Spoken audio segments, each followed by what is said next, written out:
Greetings. I hope everybody is doing okay. Now this is Kugwa tugenda kulawonye. For starters, kulabira omukulembeze nti munafu. Kulabira omukulembeze eyalemererwa. Ensonga ezimu kwezo kulabira omukulembeze ow'omululu. Atayagala nga konsi njogera ku mukulembeze nga yakula bubi nga mu family gye yali obulamu bwali bwakulafuubana nnyo. Katonda n'amuyamba n'atuuka mu kifo eky'amaanyi. Ensonga kw'omulabira kwe kukyusa ebimulemye ng'ebisuubizo n'abifuula ekyokulwanyisa. Wulirizamu katono. Abakulembeze bangi ku lukalu lwa Africa wakati mu kulemererwa mu kudelivalinga ebisuubizo byabwe bye basuubiza abantu nga bakuta obukulembeze. Kubanga babeera banafu bakimbuyege ate babeera ba mululu abasinga okuba abangi. Bakyusa obunafu bwabwe ebibalemye oba bakyusa okulemererwa kwabwe ne bakufuula ebyokulwanyisa ate bibakuumira mu bukulembeze. Ka video kawemu ku matu kubanga kagenda ku addressinga the current situation gye tuyitamu Uganda.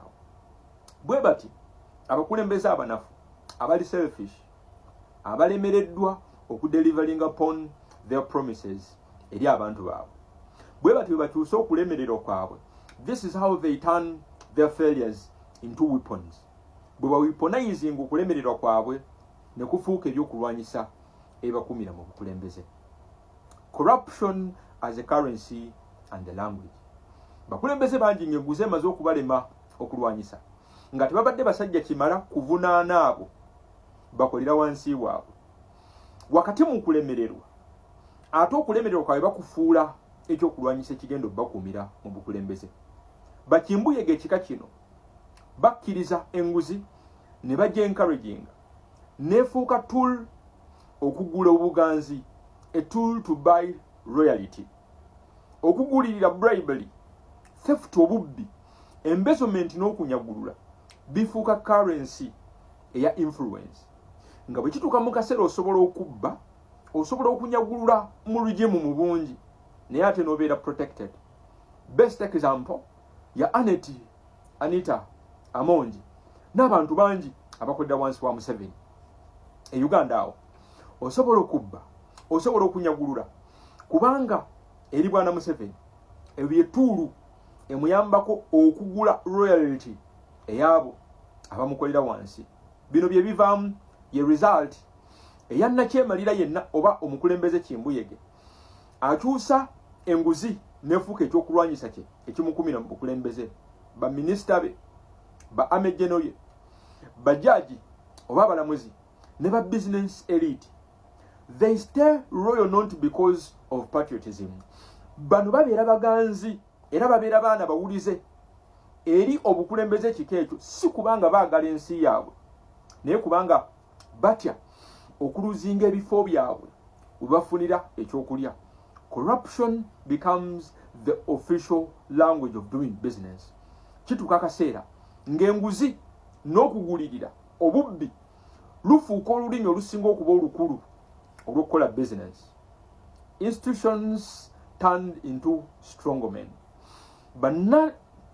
Bannakyemalira bangi wakati nga bamaze okulemererwa okudelivalinga okufuula institutions ez'amaanyi nga zisaavinga abantu nga institutions zisaavinga abantu. Bwe balemererwa okuzimba institutions ez'enjawulo nga zisaavinga abantu, bazimba abantu nga bamaanyi okusinga institutions.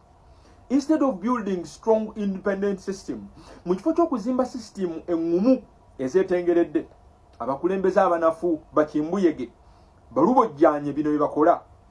They surround themselves with royal individuals, bamakinga sure nti beetooloolwa abo bokka ababasinza n'abakomba ebigere. Best example ya Minister Balamu, ya Anita Amongi, bano bonna ba Prime Minister e Uganda awo. Ogenda okubetegereza nti omuntu nga amaze okulemererwa atuuka ekiseera nga before ebyenkizo ateeka yaabo bokka abasobola okusinza n'omukubira endere. Abo abatalina kiruubirirwa kyakutagetinga kifo kye, abo abaluvu abanoonya obugagga, abo abaagala okusurvivinga directly okuva mu regime. Kino kye kibaawo. The constitution, ssemateeka w'eggwanga, judiciary, police ne parliament bifuuka rubber stamp nga tebikyakola bifuuka personal tool eri operation. Nti omukulembeze yalemererwa okuzimba institution eziri independent. Atuuka kaseera nga institution zino zenjogerako judiciary, constitution, police ne parliament abikozesa nga tool ye ya kunyigiriza bantu. Power becomes personalized. Amaanyi gonna nageza institution nazireka nga nafu zirugojami. Ekyo kibaawo ng'omuntu amaze kulemererwa bikolwa byaba failures. Insecurity or impunity turned into public control. Obumenyi bw'amateeka ne criminality bukozesebwa okontrolinga public butya. Abakulembeze bonna abalemereddwa, they allow insecurity, bakkiriza obumenyi bw'amateeka, njogera ku crime, terrorism ne chaos, bakkiriza bino byonna to fester or to fabricate security threats, to create public fear. Nti ezo bomu zolaba ezitulika, ababe bijambiya boolaba be bateeka mu bitundu ebyenjawulo. Omukulembeze ng'alemereddwa okudelivaringa security nga bwe yali yagisuubiza, atuuka ekiseera nga obumenyi bw'amateeka bukkirizibwa mu ggwanga, kisobola okusindika fear mu public. Public ekola etya? The people beg for security. Abantu batuuka akaseera nga beegayirira ku kufuna obukuumi, giving the regime an excuse for militarization. Ekyo kiwa regimu olukusa n'olwagaanya okufuula eggwanga eryo ery'amagye. No wonder lwaki buli woyite Kampala olabawo amagye. Oyinza okulusa waliwo nakyemalira oba waliwo omuyeekera agenda okubako kyabalula. Mpulirizaamu katono. Insecurity gy'olaba mu ggwanga lyaffe ebitundu 5 ku buli 100 eri fabricated. Ekiruubirirwa kyayo kya kuteeka mu fear. Buli kaseera wolabawo insecurity odduka eri regime okaabire security. Abantu baffe era wano kyolaba nga waliwo emerging power silencing critics in the name of peace. Wakati nga nakyemalira agala okuteeka amagye ku kkubo, ayina okukozinga insecurity, ayina okukozinga akavuyo, asobola okukozesa amagye g'ataddewo ng'ekifaananyi ekyokutereeza insecurity, okusilensinga abo abamuvuganya. Tribalism as the standard for power. Obusosoze mu mawanga mu kikula efuuka standard ey'amaanyi. Bakikola batya? Appointments, jobs, contracts and promotions are based on tribe, religion, or clan royalty, no merit or competency.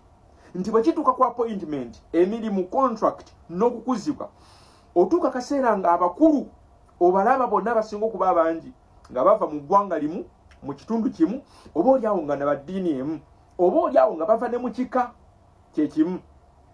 Merit efa ne competence nefa, royalty nekuzibwa. Kino kikola kitya? The country becomes deeply divided. Eggwanga lyeyongera okwennyika mu kwawulwa yawulwamu, with one group seen as rulers and others as outsiders. Group emu oba ekikula kimu eky'abantu kituuka akaseera nga kirabwanga oba nga kyerabanga kyekiteekeddwa okulembera. Abasigadde mwenna ne mubeera ba outsiders. This fuels resentment, exclusion and possible future conflicts. Kino kisiga okwawula yawulwa, kisiga confusion n'obutabanguko bwolaba obuhappeninga. Ku point yemwene ya tribalism efuuka standard of power. Uganda kyakola bw'agenda mu regions ez'enjawulo alondayoko ku balina amannya ab'enjawulo, nabo n'abawa olukusa okurecruitinga from their region, from their tribe, n'akifuula nti kiri equal, nti bagabana eggwanga bwe lityo bwe lifa wansi w'omukulembeze nga kimbuyege ng'ebintu byamulema. Nkiddamu openly, omuntu akkirizibwa okunchalenjenga.